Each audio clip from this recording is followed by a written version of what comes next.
మన ఇన్ఛార్జి వెంకటేష్ అన్న గారు కీసర జెడ్పీటీసీ ఇంతకుముందుకు ఆయన సీనియర్ మోస్ట్ పార్టీకి మల్లారెడ్డి గారి ఆదేశాల మేరకు పార్టీ కొరకు ఎప్పుడు కానీ ఏ పిలిపించినా ఆ పిలుపును స్వీకరించుకుంటా అక్కడ విజేతగా మెజార్టీతో గెలిపించే అభ్యర్థులను ముందుండి అన్న గెలిపిస్తాడు కనుక లక్ష్మాపూర్ గ్రామం వారికి ఇప్పుడు మనకు మున్సిపాలిటీ ఎలక్షన్లు వచ్చినాయి కనుక ఇక్కడ కౌన్సిలర్గా వాళ్ళు ఇన్ఛార్జ్గా రావడం జరిగింది.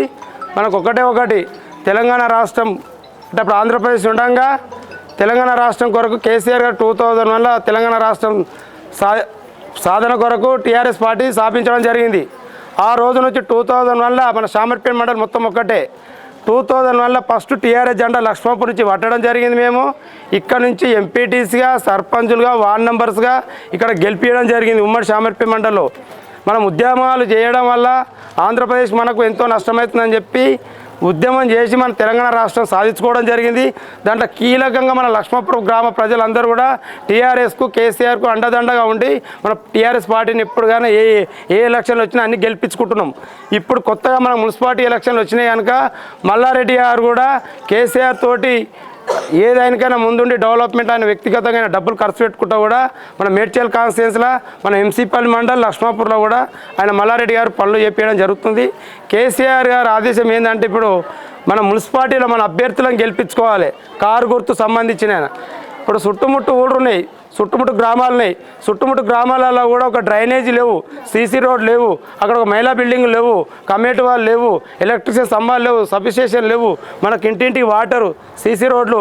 లక్ష్మాపూర్కే ప్రత్యేకంగా కేసీఆర్ ఎందుకు ఇచ్చిందంటే ఇక్కడ ఉద్యమం బాగా జరిగింది. ఈ గ్రామంలో చాలా పట్టుతోని ఒక పట్టుదలతో ఉన్నారు వీళ్ళు, రాష్ట్రం కొరకు పోరాడిరీడ. ఈ ఊరు గ్రామాన్ని ప్రత్యేకంగా కేసీఆర్ గారు ఇక్కడ ఎర్రవల్లి పోవడంలో ఇక్కడ ఉద్యమం బాగా జరిగిందని చెప్పి ఒకటి, ఇక్కడ ఉద్యమంలో మేము కూడా కీలకంగా ఉన్నాము. స్వామి కూడా ఈ ఊరైనా అని చెప్పి ఈ ఊరే టీఆర్ఎస్ వార్డ్ మెంబర్ కానీ ఎంపీటీసీలు కానీ సర్పంచులు కానీ ఎమ్మెల్యేకి మెజార్టీ కానీ ఇక్కడ బాగా ఇస్తారు కనుక మన ఊరి మీద కేసీఆర్కి దయగలిగి ఆయనకి ఏ రకంగానో ఆయన మనసు మన ఊరి మీద పడడం చాలా సంతోషమైన విషయం. అది ఆయన మన ఊరికి వచ్చి 16 కోట్లు ఇవ్వడం జరిగింది. 16 కోట్లు ఇచ్చి అప్పుడు మనం ఉన్న సర్పంచ్ 12 కోట్లు రాస్తే మీరు 12 కోట్లే మీరు రాసిచ్చారు కానీ 16 కోట్లు ఇస్తా, మీ ఊళ్ళో ఏం పనులు లేకుండా డ్రైనేజీలు సీసీ రోడ్లు టోటల్గా కంప్లీట్గా ఇవన్నీ చేసుకోవాలని చెప్పి మనవి చేస్తూ మీరు అన్ని పనులు చేసుకోవాలని డబ్బులు ఇచ్చాడు. ఇస్తే ఇవాళ మన ఇంటి ముందల ప్రతి గల్లీలో సీసీ రోడ్లు అయినాయి, డ్రైనేజీలు అయినాయి, ఎలక్ట్రిసిటీ స్తంభాలు కూడా కొన్ని చేంజ్ చేయడం అన్నీ కూడా పనులు జరిగినాయి. పింఛన్లు కూడా వస్తున్నాయి, ఇంటింటికి నల్లా ఉంది. అక్కడ మహిళా సంఘం మీరు ఇప్పుడు ఇక్కడ ఉన్న వాళ్ళంతా మహిళలే. మీకు అక్కడ డ్రాక్రా బిల్డింగ్ మంచిగా మీకు మహిళల బిల్డింగ్ కట్టించిండు, అక్కడ షెటార్లు బస్ స్టాండ్లో మడియలు కట్టించిండు, 2 బస్ స్టాండ్లు కట్టించిండు, అక్కడ ఫంక్షన్ హాల్ కట్టించిండు. ఇవన్నీ కేసీఆర్ ప్రత్యేక మన ఊరికి ఇచ్చిండు. మరి చుట్టుముట్టు కూడా రాలేదు. మనం ఇక్కడ ఏం చేయాలి? ఇప్పుడు మన అభ్యర్థిని మల్లారెడ్డి గారు మన అభ్యర్థిని సరితను అభ్యర్థిగా మనకు ప్రకటించింది కనుక మనమంతా గ్రామంలో వ్యక్తిని చూడు, మీరు పార్టీని చూడకండి, వ్యక్తిని చూడండి. మనకు కావాల్సింది ఎవరు? మన ఊరికి ఎవరు చేసారు? ఇలా నేనున్నా అందరు వస్తారు. ఎవరు చేసిన వాళ్ళు కాదు, వాళ్ళు తిరిగిన వాళ్ళు కాదు, వాళ్ళు ఎలక్షన్ టైంలోనే వాళ్ళు వస్తారు. మేము ఊరి కోసం 30 ఏళ్ళ నుంచి మేము 26 ఏళ్ళు నేను జెండా పట్టుకొని తిరుగుతున్నా. నేను మొత్తంలో 30 ఏళ్ళ నుంచి పొలిటికల్గా తిరుగుతున్నాం. ఈ గ్రామంలో ఎవరు ప్రజల పక్షాన ఉంటారు, ఆపద సంపద నిలబడతారు అనేది మీరు అందరూ గమనించండి. రేపు కూడా పనులు చేసేది మళ్ళీ రేపు వచ్చేది కూడా కేసీఆర్ గవర్నమెంట్ వస్తాడు, మన కేసీఆర్ గెలుస్తాడు. రేపు మన మల్లారెడ్డి గారు మళ్ళీ ఎమ్మెల్యే అయ్యి మంత్రి అవుతాడు. అప్పుడు కూడా మనం వ్యక్తిగతంగా ఏ పనులు ఉన్నా చేపించుకోవాలంటే మన సరితను మనం అభ్యర్థిని మనం కారు గుర్తుకు ఓట్లేసి గెలిపించుకోవాలి భారీ మెజార్టీతో. ఎవరు వచ్చి ఎన్ని చెప్పినా వాళ్ళ మాటలు వినవలసిన పర్లేదు. వాళ్ళు అన్ని ఎలక్షన్ టైంలోనే వస్తున్నారు. మనం ఎంతో కష్టపడ్డారు. మీ ఇంటి ముందర మీకు ఏమి సమస్యలు ఉన్నా కానీ మీకు అర్థమైపోయింది. ఇంతకుముందుకు ఎట్లుంటుండే ఇప్పుడు ఎట్లుంది. వాళ్ళు వచ్చి వ్యక్తిగతంగా చేసేటోళ్ళేరు. ఇది కేవలం టీఆర్ఎస్ పార్టీ కారు గుర్తు కేసీఆరే చేస్తాడు తప్ప ఎవరు చేయరు. మన సరితను కారు గుర్తుకు ఓటేసి మనమంతా మన గ్రామస్తులు మనం 5వ వార్డు 5th వార్డులో ఉన్న సభ్యులం అందరం కూడా మనమందరం మన గ్రామంలో ఏ గ్రామంలో ఎక్కడున్నా ఏ మూలన్నా మన కార్కే అని చెప్పి మన కారు గుర్తుకు ఓటు వేయించి సరితను భారీ మెజార్టీతో గెలిపించి మనం ఎమ్మెల్యే గారికి మనం గిఫ్ట్గా ఇవ్వాలి. ఇచ్చి మనము కొట్లాడి మనం పనులు ఇవి ఉన్నాయని చెప్పి మనం అడగనికి హక్కు ఉంటుంది కనుక ఈ అవకాశం ఇచ్చినందుకు మీరు అందరూ ఇంటింటికి మన కారు గుర్తుకే మీరు లబ్ధి పొందిన వాళ్ళు లబ్ధి పొందేటోళ్ళు పింఛన్ తీసుకుంటారు. మేము కూడా వస్తాం. మాకు లబ్ధి పొందినం కేసీఆర్కి వేయాలని మీరు ఎట్లా మీ ఆలోచిస్తారు మీరు ఎట్లా వస్తారో అదే పట్టుదలతోటి మనం అభ్యర్థి కూడా గెలిపించాలని చెప్పి ఇక్కడికి వచ్చిన వాళ్ళందరికీ నా ఒక నమస్కారాలు తెలియజేస్తూ మీకు అందరికీ మనం అందరం కూడా కారు గుర్తుకేసి గెలిపేయవలసిందిగా మీ అందరికీ పాదాభినందనలు తెలియజేస్తున్నాం. ఇన్నేళ్ళు మేము తెలంగాణ నుంచి కొట్లాడినాం, మా జీవితమే నాశనం అయిపోయింది. టీఆర్ఎస్ పార్టీలో ఉండి మేము ఏదానికి ఆశపడలేదు. ఈ పార్టీలో ఆ పార్టీలో తిరిగేటోళ్ళు వాళ్ళ స్వార్థాల కొరకు వస్తారు. మేము తెలంగాణ రాష్ట్రం కొరకే, తెలంగాణ రాష్ట్రం వచ్చినాక కూడా ఊరు డెవలప్మెంట్ కొరకే మేము తిప్పలు పడుతున్నాం తప్ప మా వ్యక్తిగతంగా మా స్వార్థం కొరకు మేమేం పనిచేస్తున్నాం. మీకు కూడా తెలుసు, ఇవాళ ఉంటారు మళ్ళీ రేపోతే మళ్ళీ ఎలక్షన్ అయినా కనబడతారు అందరూ. ఎవరు చేసేది ఏం లేదు. మిగతా పనులను కూడా మన రేపు గెలిపించుకొని మల్లారెడ్డి దగ్గర ఇంటికాడ కూర్చొని మన పనులు చేయించుకుందామని, దానికి పూర్తి బాధ్యత నాదే అని చెప్పి మీ అందరికీ మనవి చేస్తూ కారు గుర్తుకు ఓటేయాలని తెలియజేస్తున్నాను. ముఖ్యంగా బాగా గమనించండి, నిన్న మల్లారెడ్డి గారు చెప్పినట్టుగా మన కార్నర్ మీటింగ్ మల్లారెడ్డి గారు ఇక్కడికి వచ్చారు. ఆయన చెప్పినట్టుగా ఒకటే ఒక విషయం చెప్పిండు. 15 సంవత్సరాలు 20 సంవత్సరాల కింద లక్ష్మాపూర్ ఎట్లుండే, ఇప్పుడు లక్ష్మాపూర్ ఎట్లయిందని చెప్పండి. అమ్మ, మన తెలంగాణను మనం సాధించుకున్నాం. మనం తెలంగాణ సాధించుకున్నాక మన బిడ్డలు, మన అక్క చెల్లెళ్ళు, అన్నదమ్ములందరూ కూడా సుఖ సంతోషాలతో ఉండాలని అనేక రకాలుగా కేసీఆర్ గారు కృషి చూసుకుంటూ వచ్చి ఎవరికి కళ్యాణ లక్ష్మి మనం అడిగినామా మనం కేసీఆర్ని అడిగినామా ఇవ్వమని 1,16,000 రూపాయలు ఇచ్చిండమ్మా. అదేవిధంగా మన పేద విద్యార్థులు అంటే ముఖ్యంగా అక్షరాస్యత బాగుండాలా, విద్య బాగుండాలని చెప్పి ఎన్నో గురుకులాలు స్టార్ట్ చేసిండు. మరి మనం అడిగినామా? పాఠశాలలు కట్టి మనం అడిగినామా? అరే పేద విద్యార్థులు ఉన్నారు, వాళ్ళకు సరిగ్గా పిల్లలకు పోషక పదార్థ లోపంతోనని ఎన్నో గురుకులాలు కట్టించాడు మన పేద విద్యార్థులు చదవాలనే ఉద్దేశంతో. అదేవిధంగా సంపన్న వర్గాలకు ఒక వర్గానికి కాదు అన్ని వర్గాలను అభివృద్ధి చేయాలి. అంటే తెలంగాణ అభివృద్ధి చెందితేనే అభివృద్ధి చెందితేనే తెలంగాణ ప్రజల యొక్క జీవన ప్రమాణ స్థాయి పెరిగితేనే బాగుంటుందనే ఉద్దేశంతో కేసీఆర్ ఆ విధంగా చేసుకుంటూ వచ్చారు. కళ్ళబొల్లి మాటలు చెప్పి మీకు 4,000 పింఛన్ వస్తుందా అమ్మా? 4,000 పింఛన్ వస్తుందా? ఎంత వస్తుందమ్మా? అవి ఎవరిచ్చారు? ఎవరు 4,000 ఇస్తురా 2,000 ఇస్తురా? నిన్న కేటీఆర్ క్లియర్గా చెప్పిండు సరిసేలో 4,000 ఇస్తే కాంగ్రెస్ కోటేయమని చెప్పిండు. అదే 2,000 ఇస్తే కారు గుర్తుకోటేయమని చెప్పిండు. మనకు అప్పుడు ఏం చెప్పిండు? ఎలక్షన్లకు వచ్చేటప్పుడు ఏం చెప్పిండు? నేను 4,000 ఇస్తా, రైతు బంధు 12,000 వరకు కావాలి, మళ్ళీ రైతు కూలీలకు కూడా రైతు బంధు ఇస్తా, రకరకాలుగా మోసాలు చెప్పి తులం బంగారం వచ్చింది ఆమె వరకైనా ఆశ లేదు, ఏమి లేదు.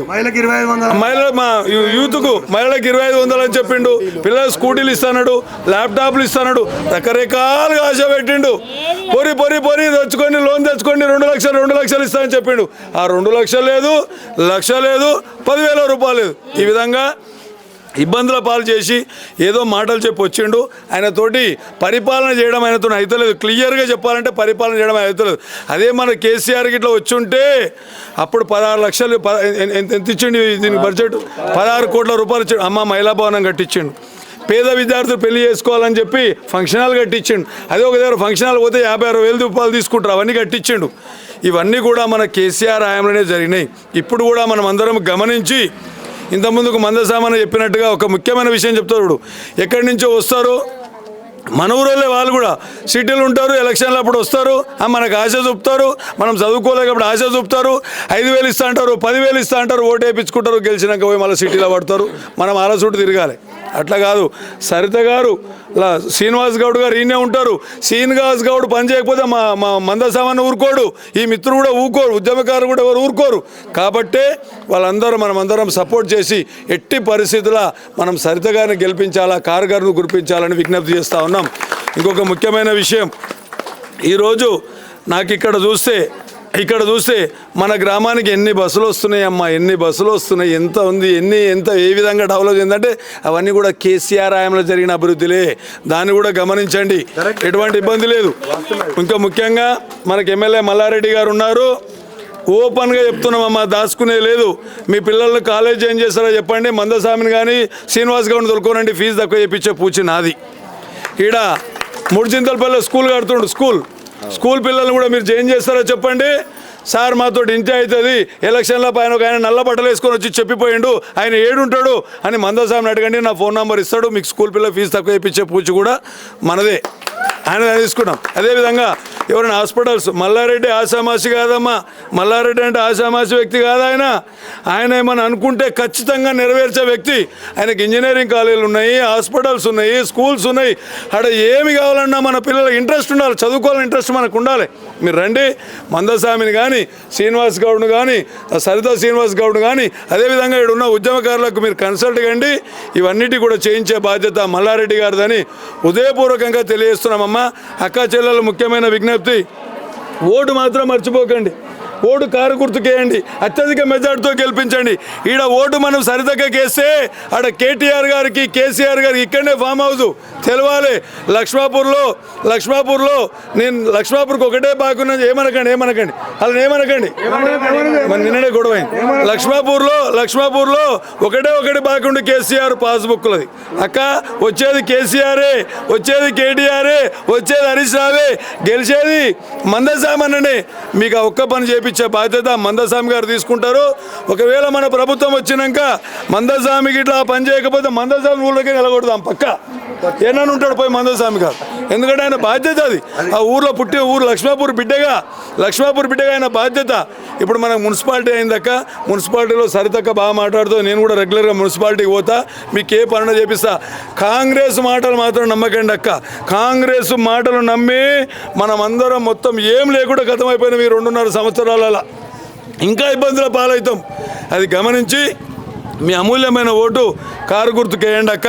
మనం ఏదైనా కేసీఆర్తో కొట్లాడదాం, శ్రీనివాస్ అన్నతో కొట్లాడదాం, మందసామ అన్నతో కొట్లాడదాం. జై తెలంగాణ, మల్లారెడ్డి గారి నాయకత్వం,